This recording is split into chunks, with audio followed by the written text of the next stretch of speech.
Bismillahirrahmanirrahim. Salam alaikum. Essayons de voir les grandes lignes du sujet de baccalauréat comptabilité socio-économique, session normale 2012. Le dossier 1, comme d'habitude, c'est les travaux de fin d'exercice. Dans le document 1, donc d'abord l'exercice que nous concerne, c'est l'exercice 2011. Dans le document numéro 1, vous avez des informations relatives aux immobilisations amortissables, frais d'augmentation de capital, logiciel, matériel de transport. Et puis, il y a deux annexes. Une annexe, donc c'est d'abord l'extrait du plan d'amortissement et c'est un extrait du tableau d'amortissement. Quel est le travail à faire? On vous demande de calculer le cumul d'amortissement des frais d'augmentation au 31/12/2010. Ces frais d'augmentation ont été engagés en 2010. Donc c'est tout simplement l'annuité de 2010. Donc là, il faut faire attention. Frais d'augmentation de capital, on ne cesse de le répéter, c'est pour l'année tout entière. Là, parfois, on peut être amené à prendre les mois. Attention. Ensuite, la valeur d'entrée du matériel. Valeur d'entrée du matériel, c'est un amortissement dégressif. Il a été acquis en 2010. Et là, donc, vous pouvez calculer à partir de ce tableau, mais bien sûr, il est préférable de le calculer à partir des informations que vous avez là, c'est-à-dire vous avez déjà les amortissements cumulés de 2010. Or, le matériel a été acheté en 2010, donc c'est en même temps l'annuité. Donc l'annuité, donc c'est le taux, c'est bien sûr la première année, c'est le taux dégressif, c'est-à-dire 40% ici, puisque vous avez 5 ans. Et puis, voilà, la durée, c'est 6 mois. Donc, à partir de là, vous calculez votre valeur d'origine. Ensuite, remplir les deux premières lignes. Donc, là, vous avez la valeur d'origine déjà calculée. Le taux retenu, c'est 40%. Ici, le taux, c'est 20%.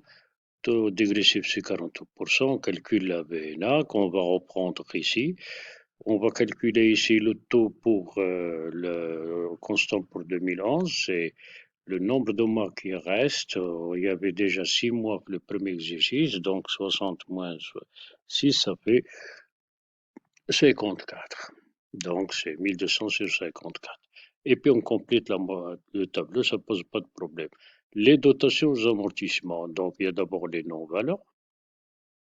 Les non-valeurs, oui, donc c'est pour une année. Il y a l'immobilisation incorporelle, là, le brevet, acquis en 2011. Donc, le coût hors taxe. Donc, la base d'amortissement, c'est les 24 000 dirhams, mais il est amorti en 4 ans. Brevet, ouais, la donnée, c'est 4 ans, donc c'est 25%. Et puis là, tout simplement, il a été acquis en 2011. Donc, c'est les mois de 2011, c'est-à-dire 3 mois, ça, pour la dotation. Pour le premier matériel ici, donc il a été cédé en 2011, il a été acheté en 2006, 7, 8, 9, 10, donc il y a déjà 10 ans, mais pardon, 4 ans, 7, 8, 9, 10, et puis vous avez 4 ans et 3 mois. Et justement là où il reste 9 mois, donc c'est exact, il reste 9 mois. Voilà, il reste 9 mois, donc dans ces conditions, il est complètement amorti. Voilà. Pour le deuxième, la dotation, elle est là, elle est déjà calculée dans le cadre du tableau.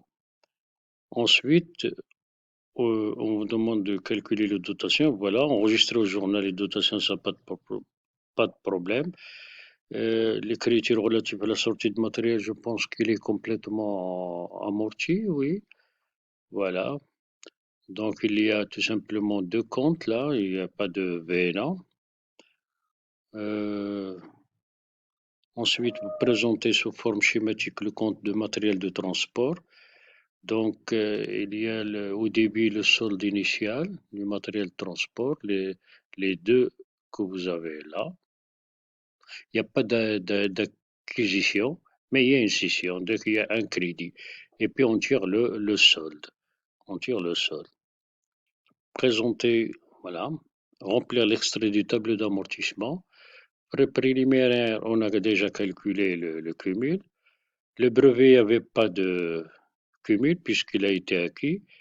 Le matériel de transport, vous avez ici le cumul. Donc là, les dotations ont déjà été calculées. Pour les frais préliminaires, il n'y a pas de sortie.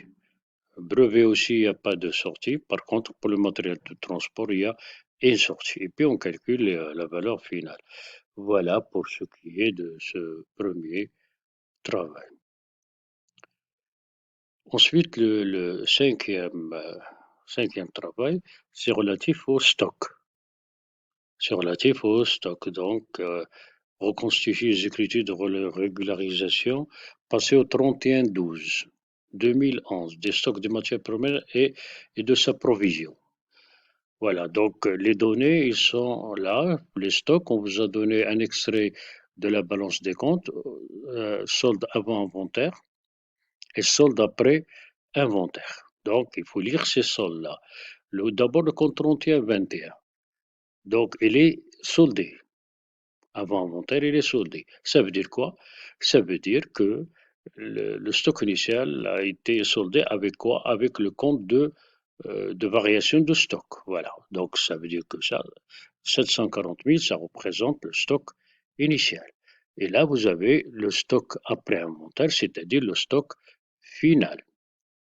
La provision, donc le 39/12, il n'y avait pas de provision. Il n'y avait pas de provision l'année dernière, donc là, vous avez une provision pour cette année. Voilà. Donc les écritures à passer dans ces conditions-là. Le stock initial est déjà, on vous dit au 31/12/2011, le stock initial a déjà été soldé. Il n'y a pas de provision de l'année dernière à solder. Donc il suffit de constater et le stock final et sa provision. Donc, présenter sous forme de schématique le compte variation de stock. Compte variation de stock que l'on enregistre au débit, voilà, c'est le stock initial. Au crédit, c'est le stock final. Et bien sûr, comme vous le voyez là, nous avons un solde débiteur de 240 000 qui exprime un déstockage. C'est ça la signification de son solde. Et puis calculer le montant de 612. Puisqu'on nous donne une balance inventaire, donc le poste 612, il suffit de prendre les comptes relatifs à 612. Donc nous avons quatre comptes. Il suffit de faire la somme des débits moins somme de crédit. Ou bien si vous voulez, c'est l'achat de matières premières, oui, plus sa variation de stock, oui, plus bien sûr les achats non stockés et moins les trois heures. Donc il suffit de prendre, puisque vous avez le solde après inventaire, les éléments que vous avez ici. Voilà, donc pour déterminer le solde du poste 612. Informations relatives aux provisions et autres régularisations. On vous demande, comme à l'accoutumée, de compléter les tableaux. Pour le premier client et les deux premiers clients, ils sont douteux. Le premier, il est insolvable, donc, puisqu'il est insolvable, on va tout simplement reprendre sa provision et mettre le montant ici. Le deuxième, il est toujours douteux, donc on va calculer la nouvelle provision. On a le solde TTC, donc on a la provision, on a le taux de la provision qu'on va calculer sur le montant hors taxe. Donc là, il faut convertir en hors taxe. Seulement, on pense récupérer, donc là c'est un client de taux nouveau. Donc, le taux de la provision, c'est 40%, puisque là, on peut se récupérer. Voilà, donc on va calculer la nouvelle provision. Oui. Pour Naïma, il faut voir est-ce que l'ancienne est supérieure ou inférieure à la provision de cette année pour voir est-ce qu'il y a dotation et reprise. Voilà. Pour ce qui est des titres. Pour ce qui est des titres, les titres de participation, il n'y a pas de cession. Donc, il suffit donc, on vous a déjà donné la provision de 2010. Il suffit de calculer la nouvelle provision pour déterminer ce qu'il s'agit d'une notation ou une reprise. Les titres et valeurs de placement, il y a une cession. Et vous avez là la provision de 2010 qu'il faut répartir sur les 800. Donc là, il faut calculer provision unitaire et répartir entre les 300 et les 500 qui restent. Voilà. Donc là, pour la provision de 2010. Pour 2011, bien sûr, les titres CD, il n'y a pas de provision. Pour les nouveaux titres, il faut voir, il faut comparer. Donc, bien sûr, il y a une provision là, puisque le cours a baissé. Voilà. Maintenant, c'est concerne les écritures. Pour les clients, bien sûr, il y a dotation reprise, il y a le solde du compte client de qui est devenu insolvable, et puis il y a le reclassement. Ensuite, pour les titres, remarque, aucune écriture n'a été passée par le comptable, donc il faut passer l'écriture de cession. Donc, on va voir, il s'agit du TVP. Le prix unitaire de cession, c'est 525 dirhams, qui est inférieur au prix d'acquisition, donc il s'agit d'une perte. Donc, nous avons quatre comptes à débiter. Il faut solder le compte titre et valeur de placement. Donc, c'est 300 multiplié par le prix d'acquisition. Pour les titres de participation, il suffit de constater soit la dotation, soit la reprise, ça dépend du résultat de calcul qu'on a dans notre tableau. Ensuite, il y a les provisions, les autres régularisations. Une grosse réparation liée à l'exploitation est effectuée en octobre 2011. Et nous sommes en 2011. L'entreprise avait prévu en 2008 de répartir le coût estimé sur 2008, 2009 et 2010. Donc ça a déjà été réparti. Voilà, en 2011, on a effectué la réparation. Voilà.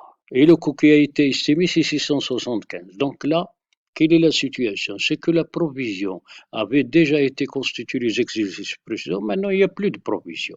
Donc il suffit, attention, donc c'est un peu différent des autres sujets, il suffit de solder la provision. Maintenant, pour ce qui est pour solder la provision, bien sûr, euh, d'abord, il est lié à l'exploitation, donc c'est le 719, et puis, bien sûr, c'est à long terme.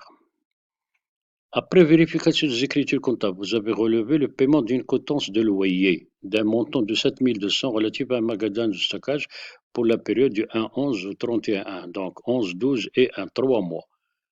Donc vous avez relevé le paiement, donc vous avez payé, donc vous avez constaté en 2011 le paiement.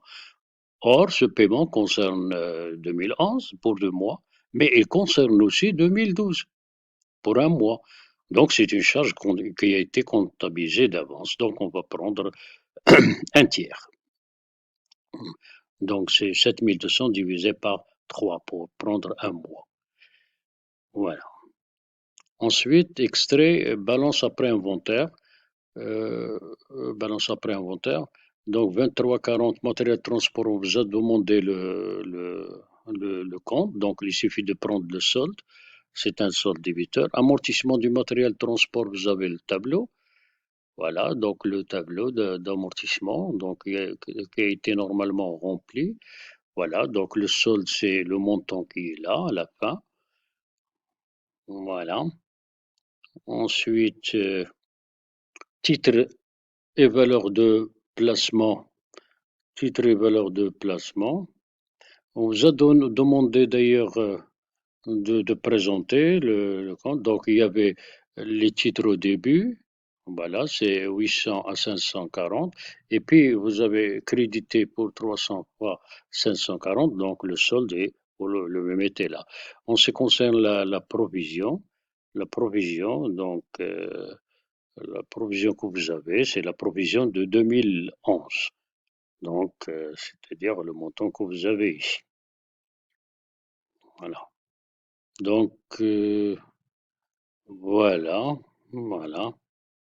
D'ailleurs, on vous a demandé de présenter le compte provision pour dépréciation.